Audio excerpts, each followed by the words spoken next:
এবার বেরিয়ে এলো নুরা পাগলার লাশ পোড়ানো ব্যক্তিদের আসল পরিচয়। এতদিন তৌহিদি জনতার ঘাড়ে দোষ চাপালেও অবশেষে জানা গেল ঘটনার পেছনের কারিগর আসলে নিষিদ্ধ সংগঠন ছাত্রলীগের দোসররা। এরই মধ্যে ঘটনার সাথে জড়িত উপজেলার ছাত্রলীগ ও স্বেচ্ছাসেবক লীগের 2 নেতাসহ 5 জনকে গ্রেফতার করেছে পুলিশ। তাদের বিরুদ্ধে অভিযোগ রাজবাড়ীর গোয়ালন্দে ইমাম মেহেদির দাবিদার ভণ্ড নুরাল পাগলের আস্তানায় ও পুলিশের গাড়িতে হামলায় ক্ষতিগ্রস্ত করার। গোয়ালন্দ থানার ভারপ্রাপ্ত কর্মকর্তা ওসি মোহাম্মদ রফিকুল ইসলাম এ তথ্য নিশ্চিত করে বলেন, গ্রেফতার করা আসামিদের রাজবাড়ী আদালতে পাঠানো হবে। এ ঘটনায় গ্রেফতার আসামিরা হলেন গোয়ালন্দ উপজেলা স্বেচ্ছাসেবক লীগের সাধারণ সম্পাদক ও বালিয়াডাঙ্গা গ্রামের লাল মিয়া মৃধার ছেলে হিরু মৃধা, গোয়ালন্দ উপজেলার ছাত্রলীগের সহসভাপতি ও মৃধাপাড়ার আক্কাস আলী মৃধার ছেলে মাসুদ মৃধা, গোয়ালন্দের কাজীপাড়ার আরিফ কাজীর ছেলে অপু কাজী, গোয়ালন্দের দেওয়ানপাড়ার মোহাম্মদ জহিরুদ্দিনের ছেলে এহসানুল হক জনি ও দেওয়ানপাড়া আফজাল সর্দারের ছেলে মোহাম্মদ শাফিন সর্দার। গোয়ালন্দ থানার ভারপ্রাপ্ত কর্মকর্তা মোহাম্মদ রফিকুল ইসলাম বলেন, উভয় ঘটনার হামলার সময় সিসি ক্যামেরার ভিডিও ফুটেজ দেখে তাদের গ্রেফতার করা হয়েছে। এ বিষয়ে অজ্ঞাতনামা ৩,৫০০ জনকে অভিযুক্ত করে থানায় মামলা করা হয়েছে। বাকিদেরও গ্রেফতারের চেষ্টা চলছে। জানা গেছে, গোয়ালন্দ পৌরসভার 5 নম্বর ওয়ার্ডে দীর্ঘদিন ধরে দরবার শরীফ গড়ে তোলেন নুরুল হক। সম্প্রতি তিনি মারা যাওয়ার পর মাটি থেকে কিছুটা ওপরে কবর তৈরি করে তাকে দাফন করা হয়। কবরটির কাবা শরীফের আদলে দেওয়া হয়। এ নিয়ে গত কয়েকদিন ধরে উত্তেজনা চলছিল। স্থানীয় প্রশাসন দুপক্ষকে নিয়ে বিষয়টি সমাধানের চেষ্টা করে। থানা পুলিশ সূত্র জানায়, শুক্রবার জুম্মার নামাজের পর ইমান আকিদা রক্ষা কমিটির ব্যানারে পূর্ব ঘোষণা অনুযায়ী মুক্তিযোদ্ধা শহীদ ফকির মহিউদ্দিন আনসার ক্লাবে বিক্ষোভ কর্মসূচির ডাক দেওয়া হয়।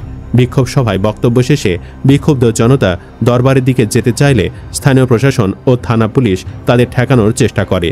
এ সময় বিক্ষুব্ধ জনতা গোয়ালন্দ উপজেলা নির্বাহী অফিসারের সরকারি গাড়ি, অতিরিক্ত পুলিশ সুপার ও গোয়ালন্দ ঘাট থানার ওসির গাড়ি ভাঙচুর করে। এ সময় দরবারের ভক্ত, স্থানীয় প্রশাসন, পুলিশ সহ 50 জনের বেশি আহত হয়েছেন। সেই সঙ্গে 5 পুলিশ সদস্য ও স্থানীয় প্রশাসনের 2 জনকে পিটিয়ে ও ঢিল ছুড়ে আহত করে। এরপর বিক্ষুব্ধ জনতা নুরাল পাগলের বাড়ি ও দরবারের গেট ভেঙে ভেতরে প্রবেশ করে ভবন ও দরবার শরীফ ভাঙচুর ও অগ্নিসংযোগ করে। এক পর্যায়ে তৌহিদি জনতা নুরুল হক ওরফে নুরাল পাগলের লাশ কবর থেকে তুলে ঢাকা খুলনা মহাসড়কের পদ্মার মোড় এলাকায় নিয়ে পুড়িয়ে দেয়। এ ঘটনায় আহত রাসেল মোল্লার মৃত্যু হয়। শুক্রবার রাতে ফরিদপুর মেডিকেল কলেজ হাসপাতালে তার মৃত্যু হয়। রাসেল উপজেলার দেবগ্রাম ইউনিয়নের যতু মিস্ত্রিপাড়ার আজাদ মোল্লার ছেলে। গোয়ালন্দ ঘাট থানার ভারপ্রাপ্ত কর্মকর্তা ওসি মোহাম্মদ রাকিবুল ইসলাম বিষয়টি নিশ্চিত করে জানান, বিভিন্ন ভিডিও ফুটেজ ও অন্যান্য তথ্য উপাত্ত বিশ্লেষণ করে ঘটনায় জড়িত আসামিদের গ্রেফতার করা হবে। এ নিয়ে পিনাকি ভট্টাচার্য ফেসবুকে একটি পোস্ট করেছেন। তাতে তিনি লিখেছেন, ভিডিও ফুটেজ দেখে অ্যারেস্ট করা হলো, বের হলো লীগ। তৌহিদি জনতাকে যারা ফুইন মারিছেন গত 2 দিন ধরে, তাদের এখন কান ধরে তওবা করা উচিত। পিনাকি আরেকটি পোস্টে হাটহাজারী মাদ্রাসার ঘটনা নিয়েও বিশ্লেষণ করেছেন।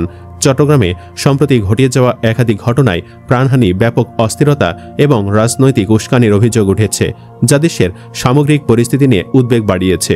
জনপ্রিয় অনলাইন অ্যাক্টিভিস্ট পিনাকি ভট্টাচার্য তার এক ভিডিও মন্তব্যে এই ঘটনাগুলো নেপথ্যে বিদেশি শক্তির হাত থাকার অভিযোগ তুলেছেন। চট্টগ্রামের যশনের জুলুস শোভাযাত্রার সময় পদদলিত হয়ে 2 ব্যক্তি নিহত এবং অন্তত 8 জন আহত হন। পিনাকি ভট্টাচার্য এই মর্মান্তিক ঘটনার জন্য চট্টগ্রাম মেট্রোপলিটন পুলিশ কর্তৃক আরোপিত একটি সংক্ষিপ্ত রুট ম্যাপকে দায়ী করেছেন। তার দাবি, পূর্ববর্তী বছরগুলোতে দীর্ঘপথ ব্যবহার করা হলেও এবছর নিরাপত্তার অজুহাতে রুট ছোট করে দেওয়া হয়, যা ব্যাপক জনসমাগমের কারণে বিশৃঙ্খলা সৃষ্টি করে। তিনি জোর দিয়ে বলেন, নিরাপত্তার অজুহাতে রুট ম্যাপ ছোট করে দেওয়ার কারণেই চাপাচাপি বেশি হয়েছে এবং এটি দুর্ঘটনার কারণ। যশনের জুলুসকে কেন্দ্র করে হাটহাজারী মাদ্রাসার সামনে দিয়ে যাওয়া গাড়িতে পানি ছড়ার অভিযোগ ওঠে। এর প্রতিক্রিয়ায় একজন যুবক সামাজিক যোগাযোগ মাধ্যমে মাদ্রাসাকে উদ্দেশ্য করে অশোভন ভঙ্গি করে একটি পোস্ট দিলে হাটহাজারী অঞ্চলে পরিস্থিতি রণক্ষেত্রে পরিণত হয়। এই ঘটনার প্রায় 150 জন আহত হন, যাদের মধ্যে 20 জনকে চট্টগ্রাম মেডিকেল কলেজে পাঠানো হয়। পরিস্থিতি নিয়ন্ত্রণে আনতে হাটহাজারী মাদ্রাসার শিক্ষক ও সেনাবাহিনীর তৎপরতা প্রয়োজন হয় এবং মাদ্রাসার সকল পরীক্ষা স্থগিত করা হয়। পিনাকি ভট্টাচার্য এই সংঘাতকে পূর্ব পরিকল্পিত উল্লেখ করে এতে আওয়ামী লীগের উস্কানি এবং সরাসরি অংশগ্রহণ রয়েছে বলে অভিযোগ করেন।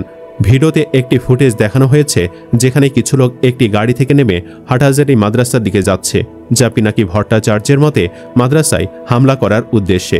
এই অস্থিরতার মাঝে মুফতি আলাউদ্দিন জিহাদি নামে এক ধর্মীয় বক্তার ভূমিকা নিয়ে প্রশ্ন উঠেছে। পিনাকি ভট্টাচার্য অভিযোগ করেন যে যখন দায়িত্বশীল ব্যক্তিরা শান্ত থাকার অনুরোধ জানাচ্ছিলেন, তখন মুফতি আলাউদ্দিন জিহাদি দ্রুত হাটহাজারী বাসস্ট্যান্ডে যাওয়ার জন্য জনতাকে উস্কানি দিচ্ছিলেন। পিনাকি ভট্টাচার্য মুফতি আলাউদ্দিন জিহাদির অতীত কার্যকলাপ নিয়ে বেশ কিছু বিতর্কিত তথ্য তুলে ধরেন। তিনি আওয়ামী লীগের সমর্থক এবং পাবলিকলি বলেছেন যে প্রধানমন্ত্রী শেখ হাসিনার কারণেই তারা ওয়াজ করতে পারছেন। তিনি জাতির পিতা বঙ্গবন্ধু শেখ মুজিবুর রহমানকে হাজার বছরের শ্রেষ্ঠ বাঙালি এবং সুন্নি হিসাবে আখ্যায়িত করেন, যা বিতর্ক সৃষ্টি করে।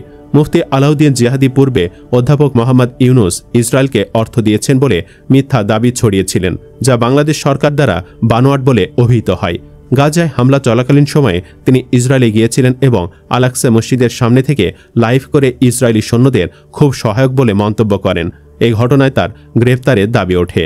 তিনি পূর্বে আল্লামা শফি হুজুর সম্পর্কে কটূক্তি করার জন্য গ্রেফতার হয়েছিলেন এবং পরে জামিন পান। পিনাকি ভট্টাচার্যের মতে মুফতি আলাউদ্দিন জিহাদি এখন বিএনপির সঙ্গে জোটবদ্ধ হয়ে ডাকসু নির্বাচনে আওয়ামী লীগকে বিতর্কের মুখে ফেলার চেষ্টা করছেন।